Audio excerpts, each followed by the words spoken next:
is so good to be here with all of you today, and I am especially excited to kick off our 15th Cradle to Career Network Convening. That's right. I am so proud of this movement, especially your commitment to 4 million futures. It's an inspiring vision. Our network is building towards generational change. And it's the kind of transformational change that will shape our nation's future. You saw it in the video that we all just watched. We're not talking about hundreds. We're not talking about thousands. But we are talking about millions more young people on a pathway toward economic mobility. Millions more young people with the choices, the opportunity, and the agency to chart their own futures. But we're also talking about one 5-year-old showing up to kindergarten on that first day of school ready to learn. One 6th grader mastering integers or fractions along an advanced math pathway. And one young adult finishing their degree and landing a new job that earns a living wage. We're talking about the faces that we just saw, the young people in your communities, their dreams, their futures. 4 million isn't just a number. It's an entire generation of young people, all with the opportunity to thrive and accomplish everything that they set out to do. And it's even bigger than that. Because as you all know better than anyone else, when young people succeed, our communities thrive. As we just saw in that video, so many of you have already made commitments to their futures. You've named your number and you've taken powerful steps towards achieving this bold collective vision. We heard about 71,000 more young people named by Rocky Mountain Partnership, where they have recruited a network of target champions in their communities, and they're all holding shared accountability for that vision.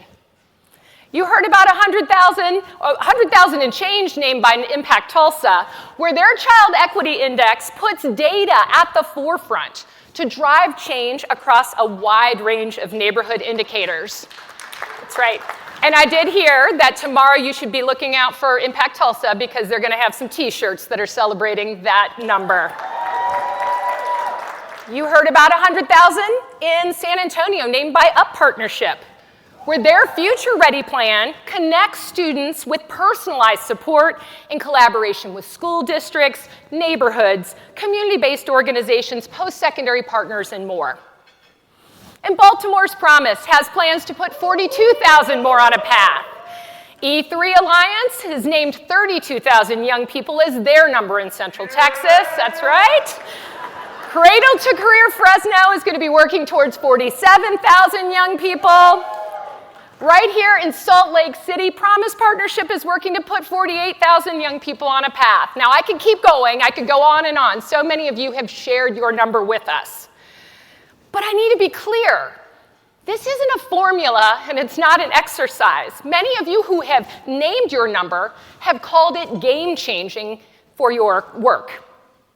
You've seen it galvanize your community. It makes your role as a backbone organization clearer than ever before to your partners, funders, school districts, and policymakers. The data cuts through the confusion, and it creates a clear vision of what change looks like. It's a rallying cry for your entire community, and your role is to align contributions towards that goal.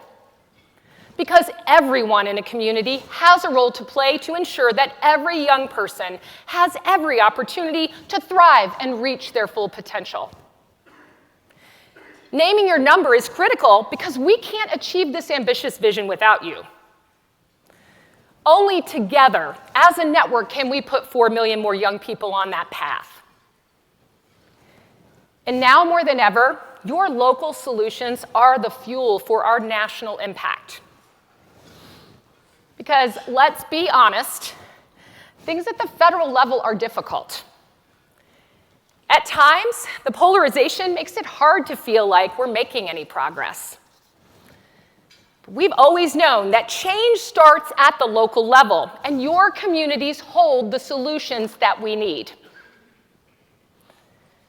Soon, our country is going to make a decision about who's going to lead us for the next 4 years. And we all know that that decision is going to have sweeping implications.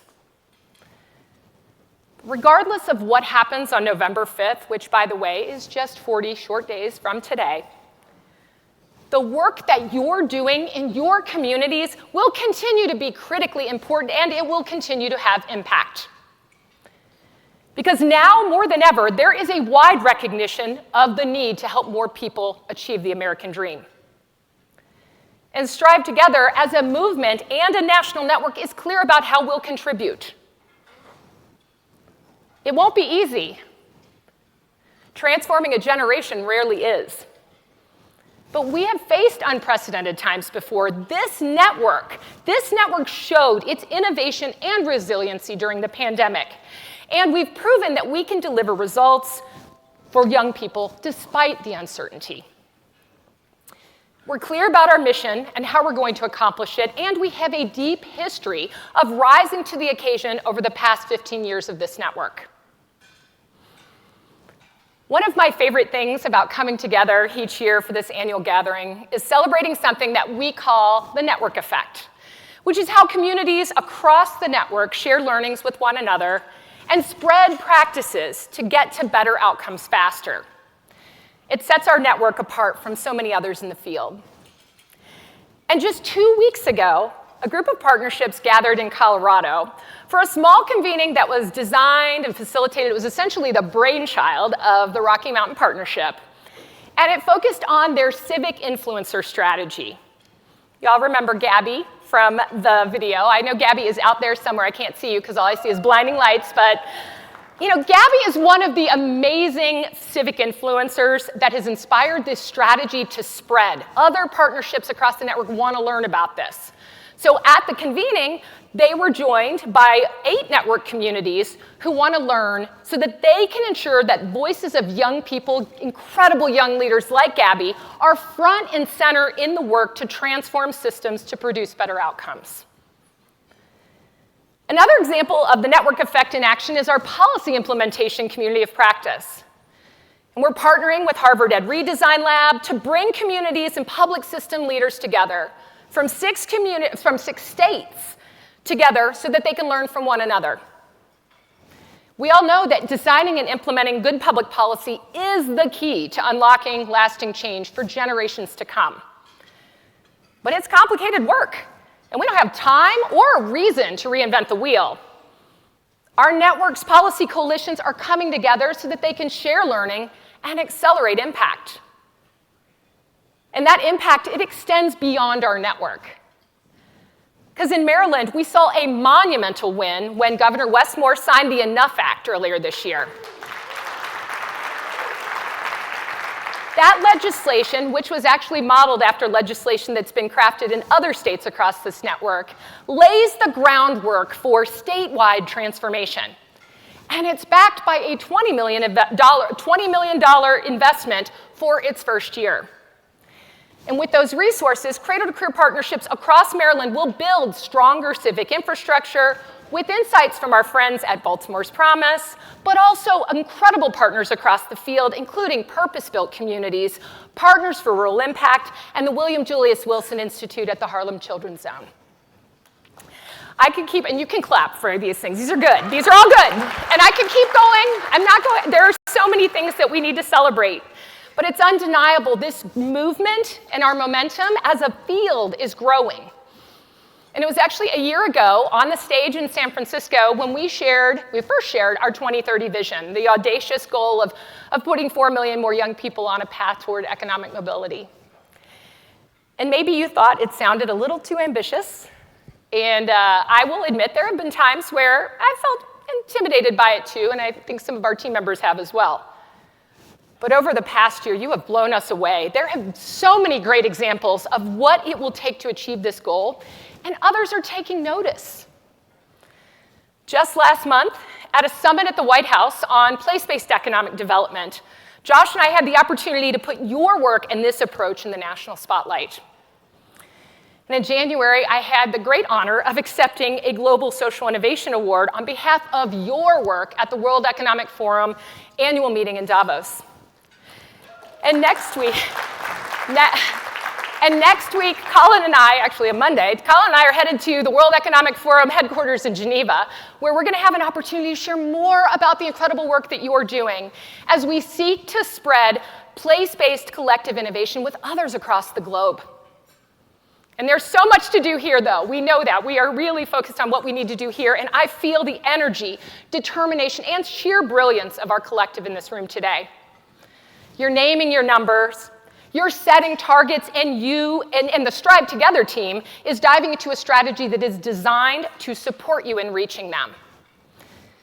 As a reminder, our 2030 strategy has 4 big priorities. First and foremost, we are working to strengthen the Cradle to Career Network. This includes support for all of you and any of the communities who will be joining our network over the next 7 years. This network is always StriveTogether's #1 priority. But our second priority is about driving policy change.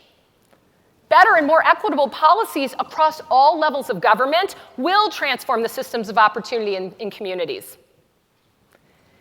And like we've seen in Maryland this year, getting a policy passed is just the beginning. The real work happens when it comes to implementation. So we're going to continue to build and strengthen the muscle and the infrastructure needed in communities to ensure that good policy has strong impact. And our third priority, it focuses on supporting talent through the training hub. So I need a show of hands. How many, and I'm not going to be able to see you because of these lights, but how many of you have taken a training hub course? How many in this room? Can't see. Okay, I see some hands out there. I definitely want to see more every year that we talk about this. But so far, this is crazy, so far this year, leaders nationwide have invested more than 3,000 hours into the learning and growth through the training hub. And we are aiming to build a field where everyone from parents to policymakers has access to the skills, resources, and capacities they need to transform systems. And our fourth and final lever in this strategy is to continue to build awareness, understanding, and demand for this civic infrastructure, for the way that you're working across sectors using data to create lasting change for every young person in your community. We're going to continue to tell stories from your communities and amplify your work. And we have been developing some data-based, research-backed strategic messaging to support our ambitious goals and work to shape a new narrative of possibility in this country.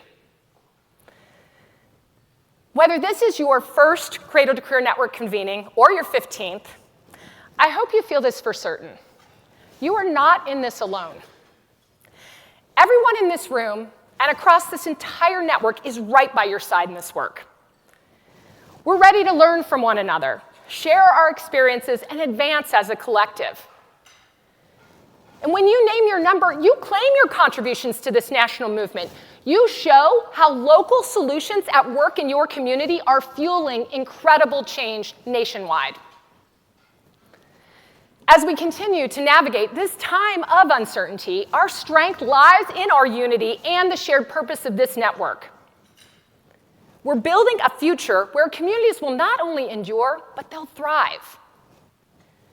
This vision also leads to a stronger future for our country, at a time when financial instability is the reality for far too many.